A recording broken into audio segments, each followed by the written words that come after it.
Hi everyone, आज हम लोग बात करेंगे साइकोलॉजी की यूनिट ह्यूमन डेवलपमेंट की, जिसमें हम लोग पढ़ेंगे नेचर, उसका मीनिंग और डेफिनेशंस, ह्यूमन डेवलपमेंट होता क्या है, उसके कुछ प्रिंसिपल्स, इश्यूज जिसे हम बोलते हैं प्रॉब्लम्स, जो भी ह्यूमन की डेवलपमेंट के टाइम वो लोग फेस करते हैं, डिटर्मिनेंट्स जिसे हम बोल सकते हैं फैक्टर्स क्या क्या अफेक्ट कर रहे हैं एक ह्यूमन की डेवलपमेंट में। ह्यूमन डेवलपमेंट जो है हमारी कंसेप्शन से लेके यानी बर्थ से पहले से लेके डेथ तक होती है। प्रोसेस जो है हमारी डेवलपमेंट की वो हर एक लिविंग बीइंग में पाई जाती है, जो कंसेप्शन से डेथ तक होती है। डेवलपमेंट जो है वो थ्रू आउट लाइफ होती है हमारी, as a lifetime development बोल सकते हैं हम, जिसमें बहुत सारे चेंजेस होते हैं, कोजेज होते हैं, स्टडी किए जाते हैं हमारी डेवलपमेंटल साइकोलॉजी में। तो अगर हम बात करें पहले जो ये डेवलपमेंटल साइकोलॉजी है वो चाइल्ड साइकोलॉजी तक ही लिमिट थी, एमर्ज्ड हुई जब वो तो न्यू बोर्न तक थी लिमिटेड, फिर हमारी धीरे धीरे एडोलसेंस पे गई, फिर एडल्टहुड पे। तो हम बात करें स्टेजेस की तो हमारे दो जो हैं, पहले कंसेप्शन से बर्थ का टाइम पीरियड होता है जिसको हम लोग बोलते हैं प्री नीटल डेवलपमेंट, जो हमारा मतलब कह सकते हैं जिसमें हमारे 3 पीरियड्स होते हैं, ज़ाइगोट, एम्ब्रियोनिक स्टेज और फिटल, जो मैंने आपको पिछले वीडियो में बताए थे।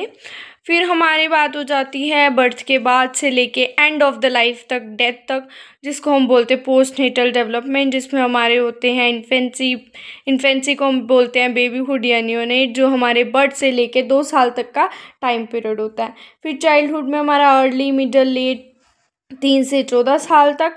एडोलेसेंट, हाँ एडोलेसेंस की बात करें तो इसमें टीनेज वगैरह आ जाता है, वैसे तो बोलते हैं कि 18 तक बोल देते हैं, पर क्या होता है 21 तक बोलना चाहिए, क्योंकि उस टाइम तक बच्चा प्रॉपरली मेच्योर नहीं होता, सिर्फ नेम का ही एडोलेसेंस हो, कह सकते हैं कि एडल्टहुड हो गया है। एडल्टहुड में भी हमारा मिडल और लेट आ जाता है, मतलब अर्ली, मिडल और लेट। तो ओल्ड एज मतलब कि यानी 60+ हो जाता है जब बंदा, तो 21 से लेके एंड ऑफ द लाइफ तक हमारा एडल्टहुड पीरियड होता है। अब हम लोग बात कर लेते हैं डेफिनेशंस की। तो डेवलपमेंटल साइकोलॉजी की मीनिंग वगैरह मैंने अभी आपको बताया, ह्यूमन डेवलपमेंट क्या होता है। तो फर्स्ट डेफिनेशन हमारी बी हरलोग के अकॉर्डिंग यही है कि एक ब्रांच जो साइकोलॉजी होती है, जहाँ पर हम स्टडी करते हैं ह्यूमन की डेवलपमेंट को, कंसेप्शन से लेके बर्थ तक। और अगर हम बात करें, एली बर्ग ने 2010 में जो डेफिनेशन दी थी, उन्होंने बोला है कि डेवलपमेंट साइकोलॉजी जो है वो ब्रांच ऑफ साइकोलॉजी है जो डिवोट करती है हमें अंडरस्टैंड करना सारे चेंजेस जो भी ह्यूमन बीइंग एक्सपीरियंस कर रहा है थ्रू आउट लाइफ स्पैन। तो हमें पता होना चाहिए डेवलपमेंट का मीनिंग क्या है। क्वालिटेटिव चेंजेस हो रहे हैं हमारे अंदर, ठीक है। और डेवलपमेंट जो है हमेशा के लिए होती है, लेकिन ग्रोथ जो है वो मेच्योरिटी तक होती है। तो वो क्वांटिटेटिव चेंज होते हैं, मतलब कि हमारे साइज़ में चेंज आना, ठीक है, स्ट्रक्चर में चेंज आना। और डेवलपमेंट की बात करें तो फंक्शनिंग में चेंज आना, धीरे धीरे कैसे जो है डेवलपमेंट हो रही है। अब हम बात करेंगे प्रिंसिपल्स ऑफ ह्यूमन डेवलपमेंट की। नेक्स्ट हमारे आ जाते हैं प्रिंसिपल। तो first principle is development involve changes. देखो, अब हम लोग बात कर रहे हैं कि जब ह्यूमन की डेवलपमेंट हो रही है तो काफ़ी सारे चेंजेस उसके आ रहे हैं, साइज़ में, स्ट्रक्चर में, फंक्शनिंग में। तो ग्रोथ की बात करें तो क्वांटिटिव चेंज हो रही हैं, जैसे कि इंक्रीज़ इन साइज़ हो रहा है, इंक्रीज़ इन स्ट्रक्चर हो रहा है, जैसे ब्रेन इंक्रीज़ हो रहा है, बंदे के इंटरनल ऑर्गन्स इंक्रीज़ हो रहे हैं, mental as well as physically, ठीक है। और डेवलपमेंट की बात करें तो क्वालिटेटिव और क्वांटिटेटिव दोनों चेंजेस हो रहे हैं। नेक्स्ट हमारा अर्ली डेवलपमेंट जो है वो बहुत ज़्यादा क्रिटिकल होता है अगर हम आज उसको कंपेयर करें और लेटर डेवलपमेंट से। तो अगर हम बात करें तो फर्स्ट 5 years बोला जाता है चाइल्ड स्कूल एक्सपीरियंस के जो हैं, वो अनचेंज्ड टाइम होता है। उस टाइम पे चाइल्ड जो क्रिटिकल पीरियड कह सकते हैं हम उस टाइम पीरियड को, क्योंकि फिर बच्चा जो है वो एकदम से क्रिटिकल हो जाती है उसके लिए, जो उस टाइम पे उसका टाइम पीरियड है वो बहुत ज़्यादा क्रिटिकल होता है, उसको इतना ज़्यादा कुछ पता नहीं होता, वो बिल्कुल भी मैच्योर नहीं होता। नेक्स्ट है development is product of maturation and learning. Maturity जो है वो ग्रोथ तक होती है, ग्रोथ में होती है हमारी। डेवलपमेंट जो है वो लाइफ टाइम होती है। इस टाइम पे बच्चे की लर्निंग हो रही होती है। लर्निंग एक रिलेटिवली परमानेंट चेंज है जो प्रैक्टिस करने से होता है, ये बात हो जाती है इस पॉइंट पे। नेक्स्ट पॉइंट की बात करें तो जो डेवलपमेंट का पैटर्न है वो प्रिडिक्टेबल है, मतलब कि इसमें दो लॉज की बात की गई है, सेफेलोकॉर्डल लॉ और प्रॉक्सिमोडिसल लॉ। जो फर्स्ट लॉ है इस पे हमारी डेवलपमेंट जो है वो पूरी बॉडी में कैसे होती है, हेड से लेके फुट तक होती है। दिस मीन्स कि फर्स्ट हेड रीजन में हुई, फिर ट्रंक में हुई, ठीक है, ऐसे धीरे धीरे हमारे लेग रीजन तक गई। प्रॉक्सिमोडिसल लॉ में जो हमारी डेवलपमेंट है वो नियर से लेके फार तक होती है, आउटवर्ड तक होती है, सेंट्रल एक्सेल, ठीक है। फिर हम बात कर ले नेक्स्ट पॉइंट की, तो डेवलपमेंट का जो पैटर्न है उसमें कुछ प्रेडिक्टेबल करेक्टरिस्टिक्स होती हैं, जैसे कि कोई बच्चा है वो स्टैंड करेगा वॉक करने से पहले, सर्कल ड्रॉ करेगा स्क्वायर से पहले, ठीक है। तो चाइल्ड जो प्री मैच्योरली जो बोर्न नहीं है वो 1 साल हम कह सकते हैं लैग बिहाइंड कर जाता है डेवलपमेंट में। और उसका जो डल चिल्ड्रन की बात करें या ब्राइट की बात करें तो ब्राइट बच्चा जल्दी से डेवलप कर जाता है, उसका ब्रेन वगैरह इंटेलिजेंस वगैरह ज़्यादा अच्छी होती है, रैपिड रेट पे ग्रो करता है।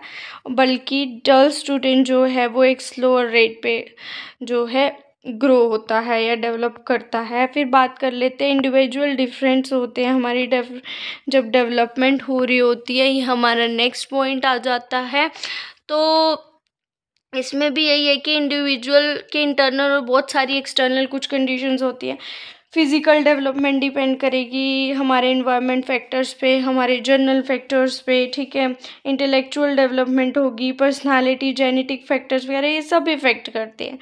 7th पॉइंट की बात करें तो पीरियड्स होते हैं हमारे डेवलपमेंट पैटर्न में, जो मैंने बताई है, कंसेप्शन से डेथ तक के जो सारे पीरियड्स आ जाते हैं। कभी हमारे इक्विलिब्रियम होता है, कभी डिस हो जाता है, कभी मतलब वो बैलेंस हो रहा है तो कभी डिसबैलेंस हो जाता है। सोशल एक्सपेक्टेशंस होती हैं हमारी हर एक डेवलपमेंट के पीरियड में।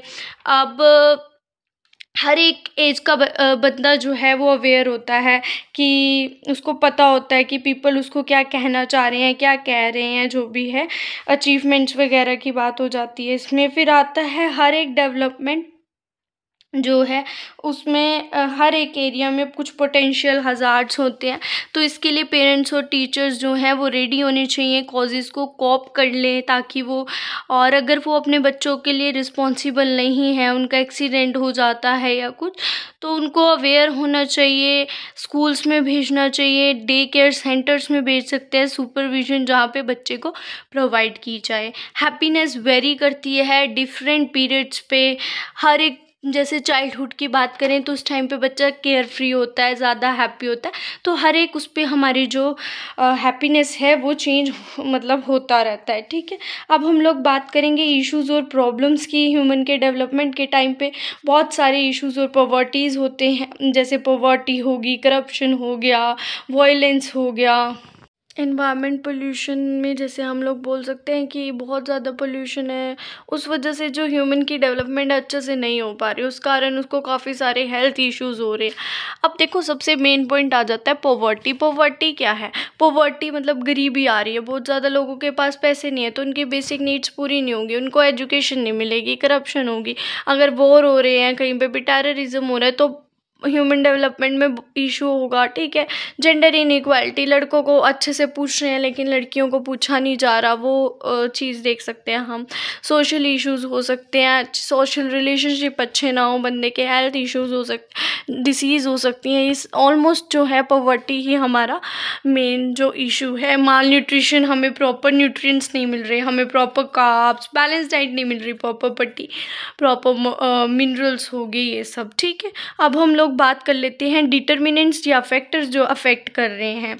बायोलॉजिकल भी हो सकते हैं, एनवायरमेंटल भी हो सकते हैं, फिजिकल हेल्थ भी हो सकता है, एजुकेशनल भी हो सकते हैं, कॉग्निटिव, साइकोलॉजिकल, इमोशनल, बहुत सारे फैक्टर्स हैं जो ह्यूमन की डेवलपमेंट को अफेक्ट कर रहे हैं। बायोलॉजिकल में हमारे आ जाते हैं जेनेटिक्स और हमारे हार्मोनल फैक्टर्स, जैसे कि फिजिकल अपीयरेंस, इंटेलिजेंस वगैरह सब डिपेंड करता है जेनेटिकल पे। ठीक है, हार्मोनल जैसे हार्मोन रेगुलेट होते हैं हमारे ग्रोथ के लिए या इमोशनल वेलबींग के लिए। एनवायरमेंटल डिटर्मिनेंट्स या फैक्टर्स की बात करें तो फैमिली के और होम के एनवायरनमेंट पे डिपेंड करता है कैसा है, उस हिसाब से हमारी जो है इमोशनल और सोशल डेवलपमेंट होती है। ट्रेडिशन वगैरह क्या है, कल्चर नॉर्म्स, उनका जो सोशल इकोनॉमिक स्टेशन जो उनका स्टेटस है वो कैसा है, जिसके कारण जो है अगर अच्छा नहीं होगा तो हेल्थ केयर वगैरह अच्छी नहीं रहेगी। ठीक है, स्कूलिंग वगैरह कैसी है। फिज़िकल हेल्थ की बात करें तो न्यूट्रिशन डाइट प्रॉपर बच्चा ले रहा है या बंदा ले रहा है या नहीं, हेल्थ वेलनेस उसकी, एक्सरसाइज वगैरह, ये सब इम्पेक्ट करती है उसके इमोशनल वेलबींग को। स्लीप और रेस्ट प्रॉपर लेना चाहिए, वो ज़रूरी है।